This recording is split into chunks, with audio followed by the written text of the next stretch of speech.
Ladies and gentlemen, welcome to an unusual video. I've always wanted to give people a real idea of what it's like to metal detect a spot that's giving gold. So many videos I watch on YouTube, that I see on TV in particular, give a false representation of what it's really like to be out here doing this. So for the next little while, I'm going to film in real time. I'm going to overlay some facts and figures and stuff like that on the screen for you so you can get a deeper understanding of what's going on. But my goal is to basically give you my internal monologue so that you have a good idea of what I'm doing, why I'm doing it, and hopefully we'll be able to see some gold come out together. I actually already have found 3 bits here, which is why I decided to film this video in the first place. They look like this. They're only small little pieces today, but we are in a hard rock mine and we are dealing with specimen gold. You can see a nice piece of gold hanging off this rock. There's a little tiny piece hanging out there, and I believe the gold is on this side in this darker brown material here. So they're the first 3 pieces I've pulled out in about 10 minutes. And this is unusual for my area. My area has very fine gold. It's what's called a primary gold field. So the gold didn't ever solidify in really big nuggets. What you get is a lot of very fine gold mixed in through the rock, and therefore the nuggets you pull out usually don't have terribly much gold on them or in them, the specimens, but they do have a little bit. So I'm going to be quiet and we're just going to listen to this pad. What I've done so far is I have just pulled back all the large big rocks off the top, and now we're going to go over it and have a listen.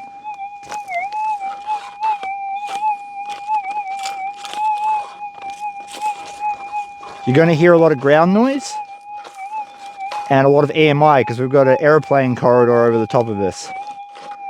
Now, the machine I'm using today is a GPX 6000 by Minelab, and I have a 10x5 mono coil by Coiltech, an aftermarket coil. It's a lot more sensitive than standard, which is perfect for my area.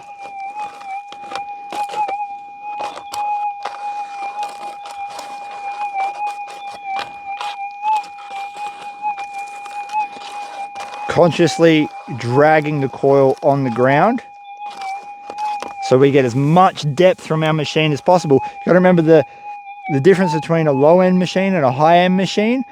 This might buy you a couple of inches of depth. So if you have your coil up off the ground, you cost yourself your thousands of dollars that you've just invested. If you hear screaming in the background, it's Gadsy. He's currently filming a video up the top of the hill.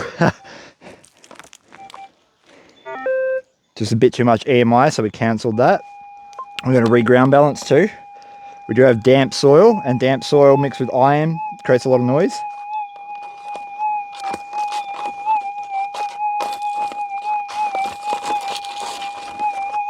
Alright.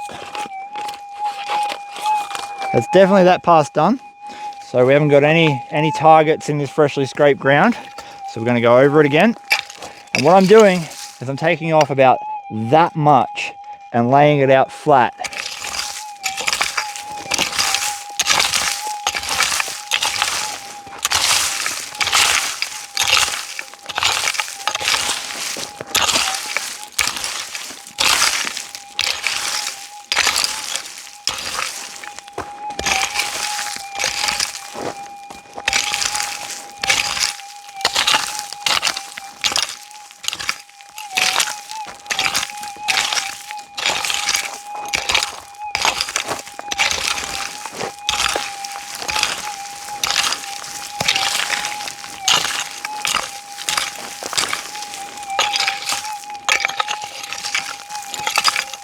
All right, so when I finish scraping, I just go over and I pick any rocks like this out that are sticking up that will kick my coil up off the ground, because again, I'll lose depth. You have to excuse my huffing and puffing, it's very humid today.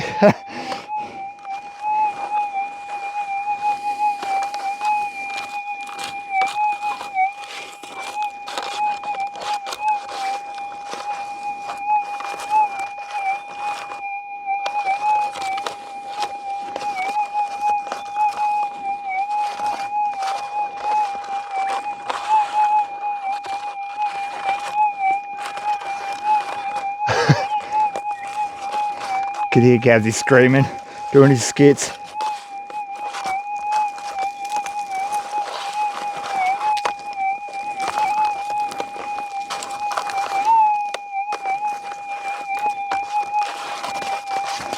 All right, nothing on that pass. Do another scrape. And this is just the repetitiveness of detecting. What you see on the TV shows, they do a push and then they suddenly get gold.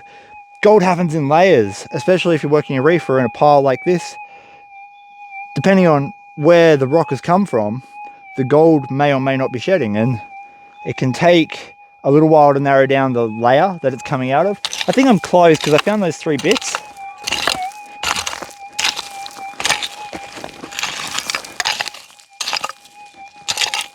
All right.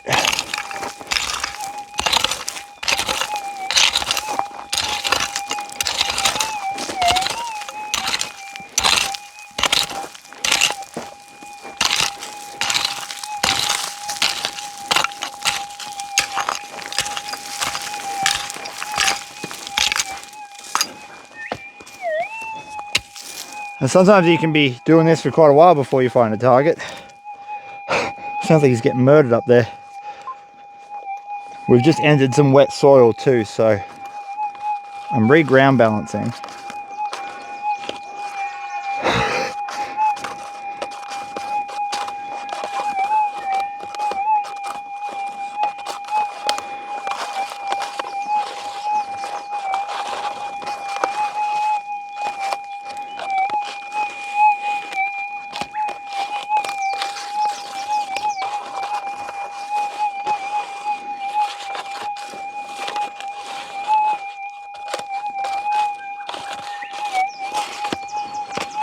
Now you're going to hear lots of little wobbles and pops on the machine.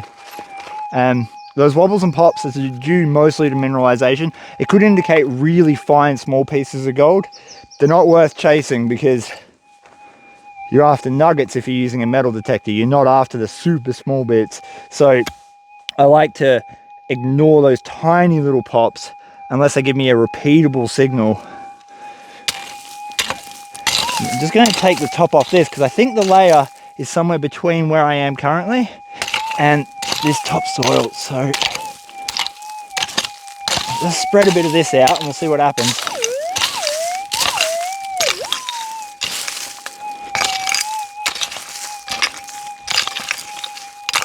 All right.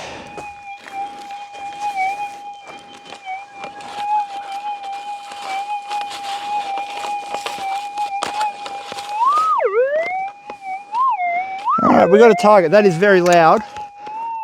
For my region, because the gold structure it's like ribbons of gold through the quartz as opposed to big lumps of it. Normally when you get a really loud target, it's a bit of junk because the ribbons of gold give a softer signal. But you never know. I have found some really good nuggets in this area. Multi-gram nuggets, so it's definitely not in them. Alright, I like to just take a few scoops first, especially if there's loose dirt. Helps me figure out if the target's still in the ground and I have to dig, or maybe not. We'll try and scrape it with our foot. If we scrape it with our foot in this lot, it's in the loose dirt. It is. Okay, good. Alright. These metal detectors don't have a pinpoint function on them. If you get a relic machine, there'll be a spot on the coil where if you hold a button down, you can move your coil over the area and then it'll grow, the sound that it makes will grow in intensity as that spot on the coil gets closer to the target. Then you know exactly where it is. These machines don't work like that. So what you have to do is the 90-degree method. You want to set yourself up in one direction and start making slow horizontal passes as you work towards where you think the noise is until you hear it. There we go. So I'm just getting a little bit of a chirp on one edge of my pile. Now I'm going to turn 90 degrees and I'm going to do the same thing. So I know where it is on this line. I need to know where it is on this line. Okay, so now I have an X. I know roughly where it is on this line, roughly where it is on this line. And I should be able to get it with a little bit of luck within the first couple of scoops. First scoop. Very loud, so I reckon it's going to be junk. Here comes Gadsy. I'll yell out to him, Gadsy, I'm doing a continuous stream video. Not live, just continuous. Yeah. All right, got it in our hand. So what we're doing is we're separating the dirt. The target's going to make a noise when it's in the scoop, right? If it doesn't make a noise, it's in my hand. So it's in the scoop. We can get rid of that dirt. Now, a lot of people say, Chris, why don't you double check the dirt in your hand? You could have another target. We always re-scan the holes when we're done. That way we ensure we don't miss anything. But usually you can hear a double target. It'll make two distinct noises on the machine. All right, in my hand. Scoop. Scoop. It's going to be a bit of crap for sure. That. Yeah. All right. This is the other thing you got to contend with when you're digging in waste rock. Little tiny pieces of lead and iron from their tooling. That's just something you got to be aware of. It's going to happen, and you're going to dig a lot of it. You got to dig it all, because you just don't know whether or not the next target that you dig is going to be a big piece of gold that gives you a booming target, or a tiny bit of wire that makes a very soft noise.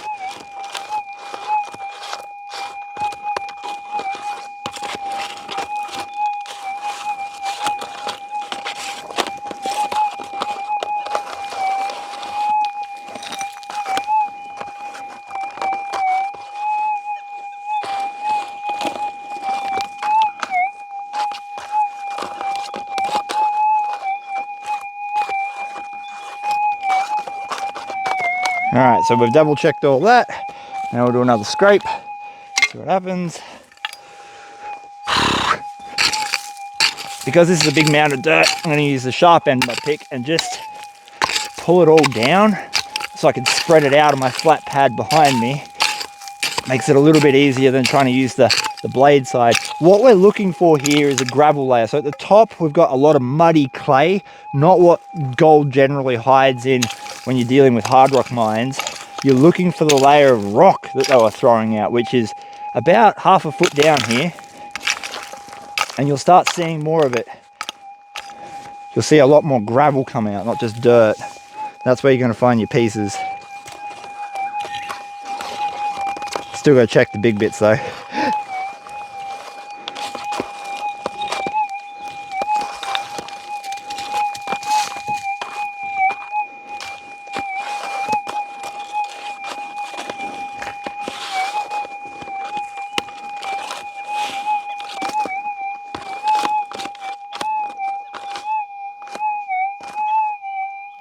That's a target. Very subtle. Listen to this.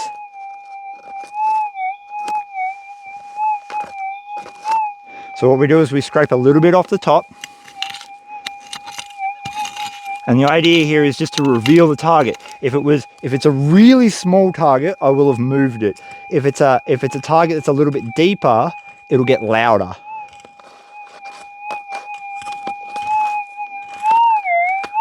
Got louder, so it's still in there. It means it's not a small target, it's just a bit deeper. It was right at the edge of the limits of that machine's capabilities. Now I am running this in difficult ground mode because the ground here is very difficult, which cuts about 50% of the power from the 6000. I want to actually get an exceed coil on it. This different coil will give me the capabilities to handle hotter ground. I'll get more sensitivity, more depth, and be able to come to a place like this and find more gold, theoretically. All right, we've got the target out. That's good. Let's see. Now, I know roughly where it is. I'm not going to use the pinpoint method. I'm just going to go for it. Yeah, and see, not first scoop. Straight away. There we go. Bit of a note too. Anytime you start scooping dirt, especially if it's a small target, put your dirt somewhere that you can go back to, because often you'll pull a small target out and it won't be at the right depth on your scoop and your machine won't pick it up. And so you'll discard it. And if you just throw the dirt, it's gone forever. Put your dirt when you're working your target in one spot. That sounds pretty sweet. I reckon it's gold. Well, I was really hoping it was going to be in that big bit of quartz. Maybe not. All right, down to a few rocks. Oh, I can see it already. Gold. Gold, gold, gold, gold, gold. Look at that. Easy as. Right there. Right on this edge here. And it's running through the center of the quartz. That is another great little specimen. Gotta be happy with that. I won't spit on it. I get in trouble every time I do.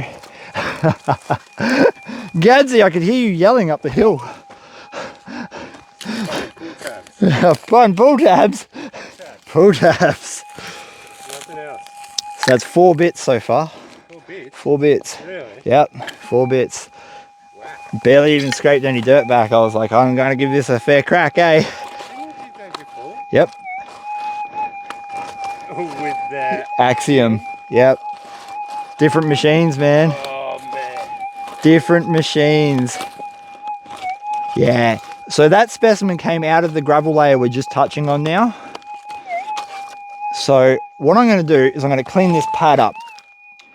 Once you know where the layer is, we just confirmed. I pulled 3 bits before I turned the camera on. I just pulled that bit then, and I can see the gravel layer. So what we're going to do is I'm going to flatten this right out because I want a clear, clean working space to pull that dirt back onto.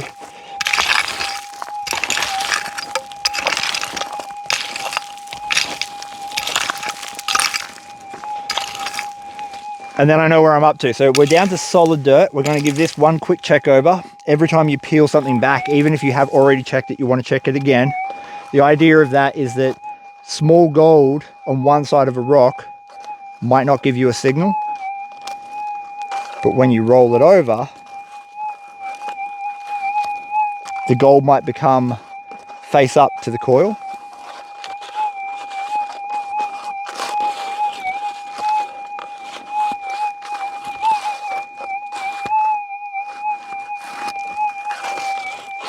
All right, so we don't have anything in that re-scrape. That's good. Well, it's not great, but it's means we haven't missed anything, which is good. All right, let's go quickly check this. I just got some tree roots out of the way. The last thing we want to do is miss something because we couldn't get our coil in there. Okay. All right, we're good to do a scrape. So we've got no signals. Now we know we can pull the dirt back.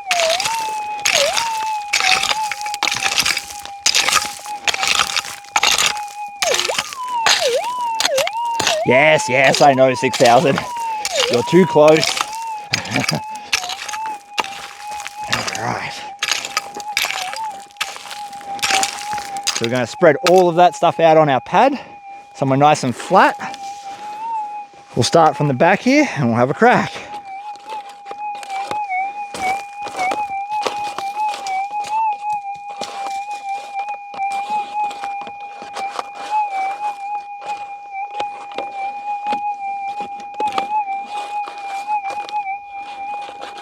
All right, all of that dirt was from the face that I'd already detected. So once I get up here, this is where, if we're going to see anything, we should see it.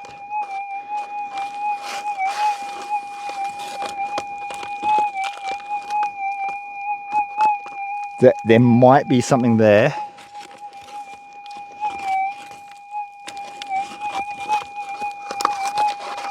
All right. Maybe. There's sort of a cavity here with lots of loose rock. So we'll just make it all fall down.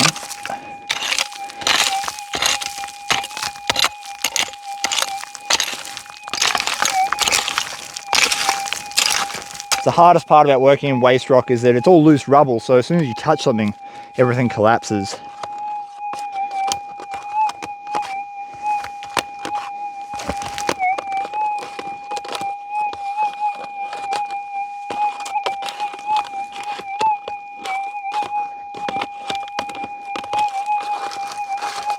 All right, so if that was a signal, it's now gone. Probably gone the way of all things.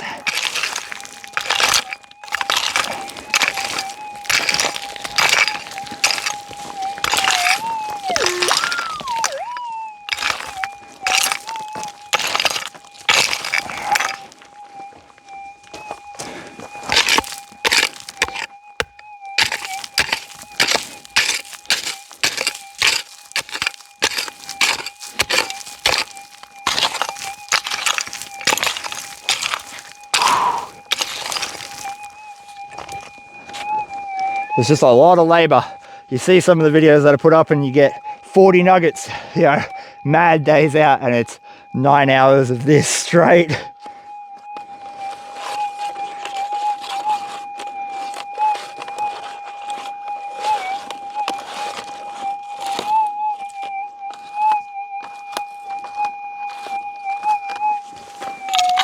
Very subtle noise there. It could be ground noise.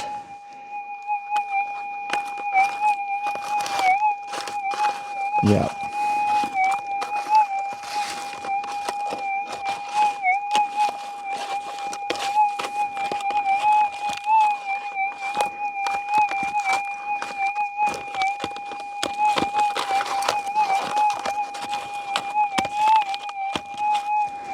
Another very subtle noise here.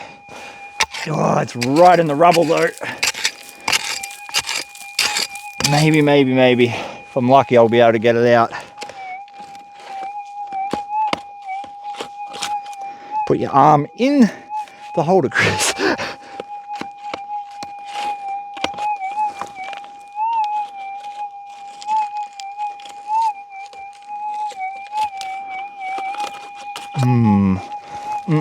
If it is, it's still in there. Oh, imagine if I was just doing this and a big old snake came out. There we go. I thought that was, sometimes it's hard to tell. If you get, especially on a really sensitive machine like the 6000, if your coil meets a join in your soil at a 90 degree or an overhang like that, it's then got mineralization on top, mineralization underneath, and mineralization in front, and it can't ground balance properly. And so you'll get these false signals. So every time I hear something when it's in under a lip, I got to pull the lip down. That's a loud one. If that's gold, it'll be a good bit because it's quite loud, and I suspect it is. It's making the right tone, so it's either lead or gold.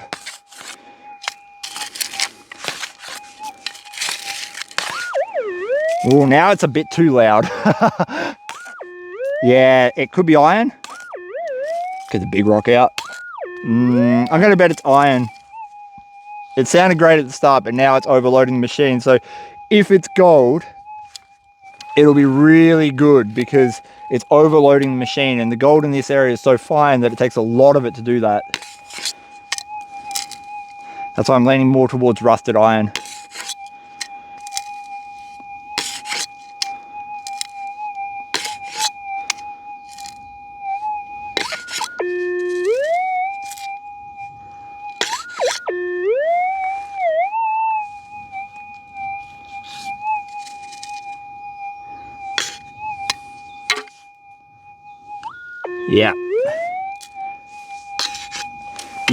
Yep. Literally the same sort of stuff I showed you earlier, the first piece of junk that I pulled. Just a twisted old bit of scrap metal. Nothing you can do about it, you got to dig them. I just wanted to show you guys that. I wanted to give you guys a real life experience of what it's like to be out prospecting. This is it. It's just this all day. And you have to continuously put in the effort to find new ground, to open up new sections. Otherwise, you just end up in a situation where you can dig through all of this rock and not get anything. So the best indicator for gold is gold. If you find gold, commit to the spot for a while. If you don't find any for quite a while, perhaps try somewhere new and then come back to these spots at a later date when there's been more erosion, more wind, more trees falling down. That'll all open up new ground, and the previously good spots that have gone dry may open back up again. All right, see you in the next one.